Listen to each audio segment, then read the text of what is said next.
This is Dufour's new 44. Now, this is very much the new style of boat for Dufour, in as much as what they've done is they've brought the height up a little bit, they brought the beam out a little bit, but most noticeably, that beam is then carried, you can see it goes almost straight back, where traditionally yachts tended to then taper right back to the stern, and similar to the front. Obviously this does taper to the bow, but they brought the width a long way forward, and then they've kept the width running all the way back. And what that does is several things. It makes the boat more stable, so you don't have the leaning over in quite the same amount as you used to get, but also it massively increases the footprint that you get. It's just a really big, spacious boat, and that's what people are wanting from these, and they certainly get it with this. We're going to step on here. We've got the drop transom at the back that turns into this bathing platform, and there's space for a life raft that's tucked away underneath here. Other things I can show you here is gas bottle storage is underneath this one. We've got the little wet bar area here on the back, and then here, this one is just a massive amount of storage. Let me show you in here. So this is, well, obviously things like your paddle boards and other bits and pieces, but also if you want things like a generator on the boat, air conditioning, that sort of thing, there's plenty of room to install that. They've gone really big on storage spaces for this, and in fact that's also accessible. Let's just close that one down again, there we go, from this area here. So that lifts up, gets into that same zone, and that little silver disc in the centre there is for an emergency tiller, so if you lost your steering system you can still steer. I think what I'm going to do is take you right through to the interior first of all, because that's worth seeing, and then we'll come out and work our way around the outside. Also very interesting. They brought the cockpit a long way forward on this one. Again, it's all about creating the space, and then the washboards are here, so they just lift out of there, and you can come halfway up with them. You can see there's a little hook there for it to drop into. We'll bring it all the way up, so it does that, like that, or that, like that. There we go, and of course then that one slides across to meet it. But the big news, I talked about that beam and that height, and the result of that beam and that height is this. Look at this, look at the space you get in here, it's absolutely vast. Now this has got the light wood, I think it's an oak, and they do a darker wood option as well, but this, I have to say, does look nice and light and bright. And that's augmented by the fact that they've put, as well as the windows that we've always had in the coach roof, there's now windows down in the hull, and these are really nice because when you're sat here, you're sat at window height, you can see out, which is lovely. And yeah, this space is just huge, isn't it? You've also got a lot of skylights and hatches in the ceiling. They've all got blinds that come across them. And then, as you've no doubt spotted for yourself, the galleys over here. What they've done here is, rather than putting like a central island with seating in, they put these in. And these, they'll move around, but actually they're quite sticky. So they're quite light, but they don't slide. So when you're underway, they tend to stay where they're put, which is quite clever. Galley here, we've got quite a big fridge on this one, so that's accessed from there, and it goes right the way across here. And there's also accessed then from here. Switch gears here, there's a VHF radio down here as well. Obviously drawers and bits and pieces like that are dotted around the place. They've even put bits of storage down in the back of here, look at this. There we go, for bottles or whatever else you want to keep in there. There's some nice lighting in around these too. But yeah, big area, that feels really good. Let's go up to the bow. Up here is the owner's cabin, and that is a nice size. Again, you've got that sense that the beam is carried well forward, and so you've got a lot of width here, and what that gives you is the ability to have a completely separate toilet and shower. So there is a shower in that one, as you can see. However, if we cross over the boat, there's a much nicer one here. Look at that. That's fantastic, isn't it? That's a really good size. And then obviously the usual lockers and hanging and all that kind of stuff, shelving, etc, etc. And again with the big windows, again with the hatches overhead that you can obviously open, and again with the hull windows. And they're at bed level, so you've got this wonderful view out across the water. Hanging in there. There we go. Some nice shells in there as well. There we are. Right, let's back up slightly and head back. More to talk about. A great space that is, isn't it?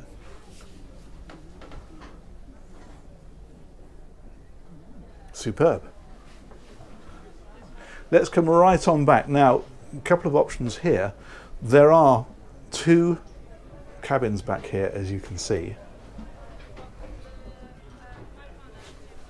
What's nice is that you've got a big area of standing headroom here as you come in.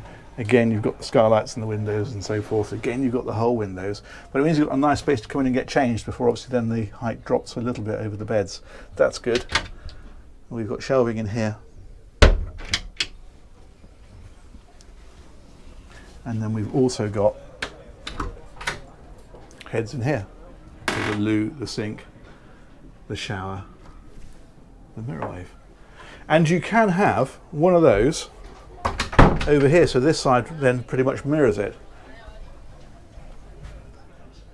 So cabin, obviously, storage again the same, all very similar, but what's different on this side is that this one is another proper, really good separate shower. And it just means you're much more inclined to shower on the boat than to think, oh, I'll go up and use the facility so I don't get the toilet all wet. So that's great. So if you want to have a loo in there and take it up to 3, then you can, but you don't really need to on this size of boat. You've got 2 loos as it is. That's a great feature. There's another option with this, incidentally, which is you can have a little office area there. So they basically open this out. They take out a big section of this bulkhead here. There's a desk in there, there's a chair in there. And yeah, if you want to work from home, or more specifically from the boat, then you're able to do so. Engine is underneath here, and on this one, it's a fairly conventional 60 horsepower Volvo Penta. There's a 50 horsepower option as well. That's the more powerful one. But what you can have here if you choose to, is you can have the hybrid. Now what that means is you get an electric motor here driving the boat, and then a generator back in that space I showed you right at the back, and the generator supplies power. But you also get a massive bank of lithium batteries underneath here, so you don't have to run the generator. You can run for, I think it's a couple of hours, just running the motor off of the batteries. But it also gives you the ability, if it's very light winds, to motor sail. So your sails are doing a lot of the work, and then your electric motor running off the batteries is running silently and just giving you a little bit of turbo boost to your sailing, but using very little power. Running it like that, you can run it pretty much all day, which is great. And finally, what I think is really clever, is if it's blowing strongly, then you can do the full sailing, of course, but then your propeller spinning is recharging these batteries. So you've got basically hydroelectric. That's fantastic, isn't it?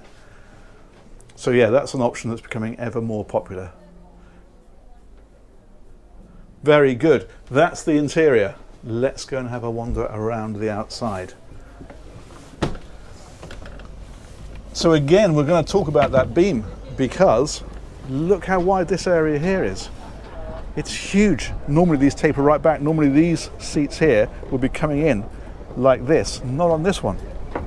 You've just got acres of space. The table has folding leaves that come up. There's a little fridge in here as well, like that. And there's also rope bins about the place, so we've got them down here because all the lines lead aft. So that one is under there.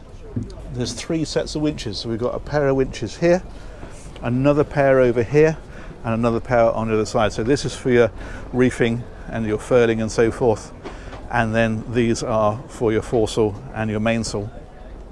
And again, rope bins. So the ropes in these live down underneath there. We've got the twin consoles here and the twin wheels. This one's also for driving the boat, so if you're manoeuvring the boat you would helm from here because the throttle is down here, and so is the bow thruster control. Multifunction display on here, autopilot is on here as well. And you've got another console over on that side. And the idea of these is when the boat is heeling and so the wind is on this side blowing this way, boat's heeling that way.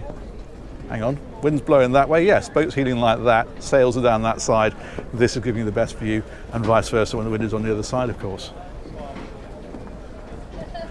And then what they've done here, you can have cushions to go on here, and you can see we've got it in place on this side, but without those in place, it makes it really easy to walk around here. You're not having to squeeze past the helmsman, you're not having to climb over the seats, you can just walk around and onto the side decks, and they're quite nice wide side decks, little bulwarks running along them as well. We've got side boarding gates here, and then we can come right up, and again you're feeling that beam, just feels a big boat. This one's got slab reefing. You can have furling reefing as well. I think it's in mast furling if I remember rightly, and they've kept this gooseneck nice and low, so when you stand up here you can actually get to all of this. A lot of these now, they're putting them right up high and they become more difficult to get to, but that one is a very manageable rig. There's a self-tacking foresail there if you want it, or you've got the roller furling, so you can have the genoa that comes further back, and then we can come right up to the front, and you can see the bowsprit there, so you can hang on a code 0 or whatever else you want off the bow. And it's got one of these flat drums, deck drum I think they call it, or deck furling, which again it just drops the height down, and so it keeps everything low down, keeps the what am I talking about? the pressure on the sails is kept lower to the boat. And then finally up here is a massive deck locker. Look at this, it's huge. You've also got access through to the chain locker there as well, like so. But again, you know, paddle boards and folding bikes and whatever else, that is a big space for all of that. That's great. There we are. But yeah, nice uncluttered decks. You can see as far as walking around the boat goes, it's easily done. And that there then is the rig. Looking very jolly today in the sunshine with the blue and the yellow flags. That's excellent. That's absolutely fantastic. So there we go, that is the new Dufour 44. Massive thanks to Universal Yachting for organising that tour. Massive thanks as ever to you for watching it. Let me know what you think of that, but I think that, as I say, it's a different profile. You can again feel it from here, just how wide it is and how that wide is taken back rather than tapering. But the result, the space that it gives you, and that extra stability under sail, which a lot of people want, I don't want to be sailing heeled right over, works well. Massive thanks for watching. Catch you on one of these soon. Take care. Bye-bye.